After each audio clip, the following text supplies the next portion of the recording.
Welcome to Penugonda times news కు స్వాగతం సుస్వాగతం. కడప జిల్లా బద్వేలు పట్టణంలో కల్తీ మద్యం నిరోధించాలంటూ వైఎస్ఆర్సీపీ రాష్ట్ర విద్యార్థి విభాగం ప్రధాన కార్యదర్శి దేవసాని ఆదిత్యారెడ్డి ఆధ్వర్యంలో నిరసన కార్యక్రమాన్ని చేపట్టారు. కూటమి ప్రభుత్వం ఎన్ బ్రాండ్ మద్యాన్ని ఆపాలని, ఏరులై పారుతున్న కల్తీ మద్యంతో ప్రజల ప్రాణాలు పోతున్నాయని, కల్తీ మద్యాన్ని అరికట్టాలని వైఎస్ఆర్సీపీ విద్యార్థి విభాగం రాష్ట్ర కార్యదర్శి డి ఆదిత్యారెడ్డి ఆధ్వర్యంలో నిరసన కార్యక్రమాన్ని సిద్ధవటం రోడ్డులోని ఎన్జీఓ కాలనీ వైఎస్ఆర్ విగ్రహానికి పూలమాల వేసి ప్రారంభించారు. ఈ కార్యక్రమానికి ముఖ్య అతిథిగా MLC DC Govinda Reddy, MLA doctor Dasari Sudha పాల్గొన్నారు. వైఎస్ఆర్ విగ్రహం వద్ద నుంచి ఎక్సైజ్ ఆఫీసు వరకు ర్యాలీ నిర్వహించి అనంతరం ఎక్సైజ్ సర్కిల్ ఇన్స్పెక్టర్ సీతారామిరెడ్డికి వినతి పత్రాన్ని సమర్పించారు. అనంతరం వారు మాట్లాడుతూ కూటమి ప్రభుత్వం ఆధ్వర్యంలో రాష్ట్రంలో నకిలీ మద్యం ఏరులై పారుతుందని, ఒక బద్వేలు నియోజకవర్గంలోనే 1000 బెల్ట్ షాపులు వెలిశాయని, ఈ ప్రభుత్వ హయాంలో మద్యం నియంత్రణ లేకుండా పోయిందని, పేద ప్రజల ప్రాణాలు పోతున్నాయని, వాటిని వెంటనే అరికట్టాలని వారు ప్రభుత్వాన్ని డిమాండ్ చేశారు.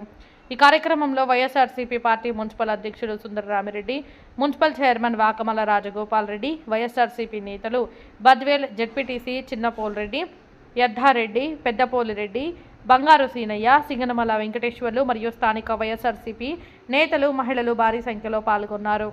తర్వాత ఏదైతే ప్రభుత్వం ఒకప్పుడు ప్రభుత్వ నియంత్రణలో ఉన్నది జగన్మోహన్ రెడ్డి గారి కాలంలో, లిక్కర్ అంతా కూడా ఎక్కడ కూడా పెద్ద ఎత్తున కంట్రోలు నియంత్రణలో ఉన్నది. ఎప్పుడైతే లిబరలైజ్ చేశారో అనేక వేల బెల్ట్ షాపులు, ప్రాబబ్లీ మన బద్వేల్ నియోజకవర్గంలో 1000 దాకా బెల్ట్ షాపులు అక్రమంగా వెలిశాయి. దానికి తోడు అక్రమ మద్యం పెద్ద ఎత్తున ఏరులై పారుతా ఉంది. దీనివల్ల పేద ప్రజలకు, ముఖ్యంగా ఎవరైతే ఈ డ్రింక్ తీసుకుంటున్నారో వీళ్ళ ఆరోగ్యానికి, వీళ్ళ ప్రాణానికి భరోసా లేకుండా ఆరోగ్యం పూర్తిగా పాడైపోయే పరిస్థితి వచ్చింది. ఇది అరికట్టాలని వైఎస్ఆర్ కాంగ్రెస్ పార్టీ తరఫున మేమందరం కూడా ఈనాడు ధర్నాలో పాల్గొని మీకు ఒక వినతి పత్రం ఇవ్వడానికి ఇక్కడికి రావడం జరిగింది.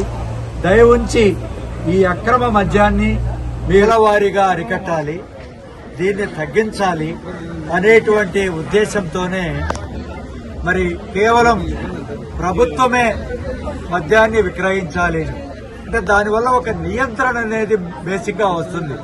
ఆయన ఉద్దేశం అది. ఆ విధంగా దశల వారీగా ఒక 30% తగ్గించుకుంటూ ప్రభుత్వ ఆదాయాన్ని కూడా ఇబ్బంది లేకుండా ప్రజా ఆరోగ్యాన్ని కాపాడేటువంటి విధానం అనేటువంటి తీసుకొచ్చారు.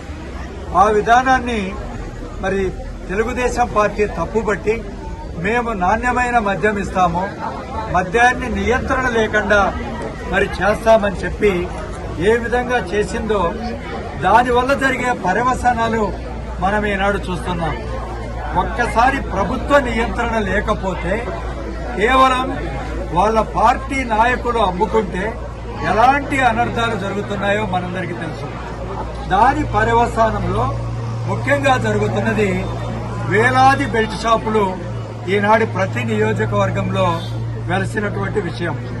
దరిదాపు ఒక్కొక్క నియోజకవర్గానికి 1000 బెల్ట్ షాపులు వచ్చినాయి. ఆవరేజీ 175 నియోజకవర్గాలకు గాను 1,75,000 బెల్ట్ షాపులు ఈనాడు మరి వ్యాప్తిలో ఉన్నాయి. దీంట్లో ఇప్పుడే ముఖ్యంగా మా సీఎం భాషా గారు చెప్తున్నారు, మా పీఎంపీ పౌర్మామిల్ల ఈ బెల్ట్ షాపులను మరి సిగ్గు లేకుండా ఆక్షన్ చేస్తున్నారు. ఆక్షన్లో చేసి ఎవడెక్కువ ఇస్తే వాడి దగ్గర మేము బెల్ట్ షాపులు ఇస్తామని. నిజానికి ఇవన్నీ కూడా అధికారికంగా బెల్ట్ షాపులు అనేవి లేవు. అంతేకాదు ఏ షాపులో చూసినా ఈవెన్ మామూలు కిరాణా షాపుల్లో కూడా ఈ మద్యాన్ని అమ్మేటువంటి పరిస్థితి తీసుకొచ్చారు. రెండోది, ఇక్కడ ఉండేటువంటి శాసనసభ్యులకు ఒకటి లిక్కరు పూర్తిగా ఈ ప్రైవేట్ షాపుల మీద వాళ్ళందరి దడుకోవడానికి, ఒకటి శాసనసభ్యులు అనేటువంటి వాళ్ళు ఒకటి లిక్కర్ మీద, రెండోది బియ్యం, ఇది మన ఎఫ్ఈ షాపుల్లో ఉండే బియ్యం, మూడోది ఇసుక. ఈ మూటి మీద ఒక్కొక్క శాసనసభ్యుడు 1 నుంచి 1.5 దండుకుంటున్నారు. వాళ్ళ పని ఏంటంటే మేము కొన్ని కోట్ల రూపాయలు శాసనసభ పోటీ పెట్టడానికి మేము డబ్బులు ఖర్చు పెట్టాం. మేము ఎవరి మాట అయినాం. చంద్రబాబు నాయుడు గారు మీ తోలు తీస్తానని ఊరికి చేతులు తిట్టంటాడు. ఆయన ఎవరిని కూడా కనీసం చిన్న మెమో కూడా ఇచ్చిన బాపత్తు లేదు. అది ఆయన కంట్రోలు. ఆయన ఎమ్మెల్యేల మీద ఉండే, వాళ్ళ పార్టీల మీద ఉండే ఆయనకు ఉండేటువంటి అజమాయిషి. నిజానికి చంద్రబాబు నాయుడు గారే ఎనక ఉండి మీరు ఈ విధంగా జనాల మీద పోయి సంపాదించుకోండి ఇష్టం వచ్చినట్టు, మళ్ళా రేపు పొద్దున లక్షల కోట్ల రూపాయలు గుమ్మరించి మళ్ళా మనం అధికారంలోకి వద్దాం, దోసుకుందాం, దాచుకుందాం అనేటువంటి పద్ధతి ఏ విధంగా చంద్రబాబు నాయుడు గారు అమలు జరుపుతున్నారో, ఇది ఒక ప్లాన్ ప్రకారం అమలు జరుపుతున్నారు చంద్రబాబు నాయుడు గారు. ఇందులో ఈ మద్యం మహమ్మారి ఒకటి. దీనివల్ల ఒకటి డబ్బు సంపాయడం, రెండోది ప్రజారోగ్యం. ఇప్పుడే ఒక చెల్లెమ్మ చెప్తా ఉన్నది, అయ్యా ఏం చేస్తాం, ఇంట్లో నేను 400-300 రూపాయలు డబ్బులు సంపాదించే అది తీసుకొని పోయి మా భర్త ఆ లిక్కరు తాగి, అది కూడా కల్తీ లిక్కర్ తాగి ఆరోగ్యం పాడు చేసుకుంటున్నాడు. ఏమన్నంటే ఆయన కోపం వస్తా ఉంది, మమ్మల్ని కొట్టడానికి ముందుకు వస్తున్నారని. ఈ పర్యవసానాలు ఇవన్నీ కూడా ప్రతి గ్రామంలో. ఇదే జగన్మోహన్ రెడ్డి గారు ఒకసారి 2011లో ఇట్లే మన బద్వేలు నియోజకవర్గంలో చాలా ఎక్కువ ఉండేది.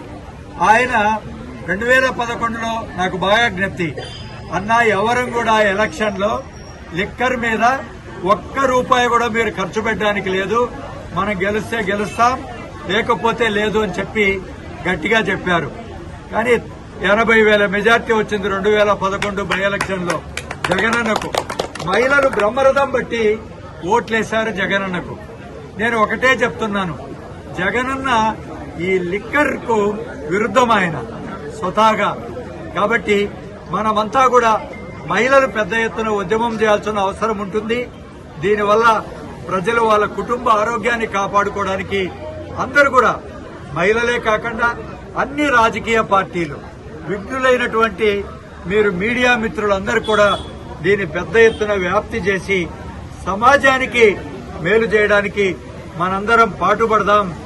దీన్ని విపరీతంగా ప్రతి నియోజకవర్గం, ఈ రాష్ట్రం కాదు, ఇంకా కొన్ని రోజులు ఆ మొలకల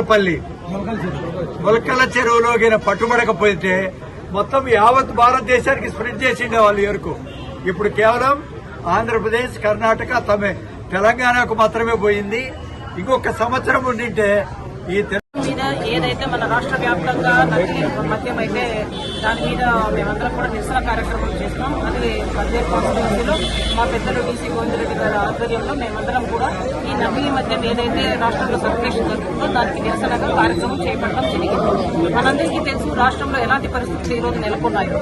ఈ కుటుంబ ప్రభుత్వం ప్రజలకు మంచి చేయకపోయినా కీడు చేయొద్దని మేమందరం కూడా చేతులెత్తి వినమ్రంగా వేడుకుంటున్నాం. ఎందుకంటే వాళ్ళు మంచి చేశామని విపరీతమైన హామీలు ఇచ్చి ఈ రోజు అధికారంలోకి వచ్చారు. కానీ వాళ్ళు ఎన్ని హామీలు ఇచ్చారో వాళ్ళకే చిన్న వదిలేస్తున్నాం. వాళ్ళు మళ్ళీ విజయోత్సవాలు కూడా చేశారు. దాంట్లో మహిళలకు ఎంత అన్యాయం చేస్తుందో మనకు తెలుసు. ఏదైతే మహిళలకు నెలకు 1500 ఇస్తామన్నారో అది ఇవ్వలేదు. తర్వాత ఎస్సీ, ఎస్టీ, బీసీ మైనార్టీలకు పెన్షన్ ఇస్తామన్నారు, ఇవ్వలేదు. నిరుద్యోగ వృత్తి ఇవ్వలేదు. మంచి చేయకపోగా ప్రజల ఆరోగ్యాన్ని ఏ విధంగా వీళ్ళు ఆడుకుంటున్నారన్నది కూడా మనం గమనిస్తున్నాం. ఈ మధ్యనే 4 నకిలీ మద్యం తాగి చనిపోవడం జరిగింది. ఎన్నికల ముందు ఏమని వీళ్ళు ఈరోజు హామీ ఇచ్చారు, మంచి మద్యం సరఫరా చేస్తామని సీఎం గారు చెప్పారు. డిప్యూటీ సీఎం గారు అయితే జగన్మోహన్ రెడ్డి గారిని మద్యపాన ప్రియులం కడుపుకొట్టావు అని ఆ రోజు జగన్మోహన్ రెడ్డి గారిని కామెంట్ చేశారు. మరి ఈ రోజు 4 నకిలీ మద్యం తాగి చనిపోతే వాళ్ళ స్పందన ఏ విధంగా ఉంది? ఆ కుటీర పరిశ్రమలాగా నెలకొల్పి మద్యాన్ని తయారు చేసి మార్కెట్లోకి రిలీజ్ చేసి ఎవ్రీ 3 or 4 బాటిల్స్ లో ఒక నకిలీ మద్యం కలిసిపోయి ఈ రోజు వాళ్ళకు ఆదాయం తెచ్చిపెడతా ఉంటే ఏ విధంగానూ దాని మీద కార్యాచరణ లేదు. దానికి తోడు పైగా వాళ్ళు ఏమంటున్నారు, ఆ దొరికిన వాళ్ళంతా వైసీపీ కోవట్లు అంటున్నారు.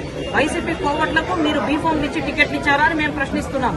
ఇదంతా కూడా దొరికిన తర్వాత, దొరికే వరకు వాళ్ళ ఆదాయాన్ని పంచుకుని దొరికిన తర్వాత పక్కన వాళ్ళ మీద నెట్టేయడం ఎంతవరకు సబబు? మేము ఖచ్చితంగా మా వైసీపీ పార్టీ తరఫున మేమందరం కోరేది ఏమంటే దీని మీద సిబిఐ దర్యాప్తు చేయాలా. ఇది ఎంత లోతుగా ఇదంతా కూడా ప్రజలకు కీడు చేస్తుంది. దీని మీద ఖచ్చితంగా వాళ్ళు కార్యాచరణ తీసుకొని నిందితులను కఠినంగా శిక్షించాలా. ప్రజల ఆరోగ్యాన్ని కాపాడే కార్యాచరణ ఈ ప్రభుత్వం తీసుకోవాలని మేము వైసీపీ పార్టీ తరఫున నినదిస్తున్నాం. ఇంకొక ముఖ్యమైన విషయం ఏంటంటే ప్రజలు గమనించాల్సింది, గతంలో ప్రభుత్వమే మద్యం అమ్మినప్పుడు ఏ రోజు ఎవరు చనిపోయింది లేదు. ఈ రోజు ప్రైవేటీకరణ జరిగితే ఏ విధంగా ప్రైవేట్ వాళ్ళ చేతిలోకి వెళ్ళినప్పుడు ఆదాయం కోసం చూసుకుంటాం, వాళ్ళు దాంట్లో క్వాలిటీ కంట్రోల్ ఉండదు. ఇదే విషయాన్ని మేము మెడికల్ కాలేజీలో కూడా అడుగుతున్నాం. ప్రైవేట్ చేస్తే దానికి ఏ దానికైనా కూడా నియంత్రణ ఉండదు, లాభాపేక్ష విధంగానే పనిచేస్తారు. దయచేసి ప్రజలు కూడా గమనించాలా, ఎలాంటి ప్రభుత్వం మనము నీడలో మనమంతా ఉన్నామన్నది కూడా గమనించి నెక్స్ట్ అయినా కూడా మంచి నిర్ణయం తీసుకోవాలని ప్రజలను కూడా మేము వేడుకుంటాం. Thank you.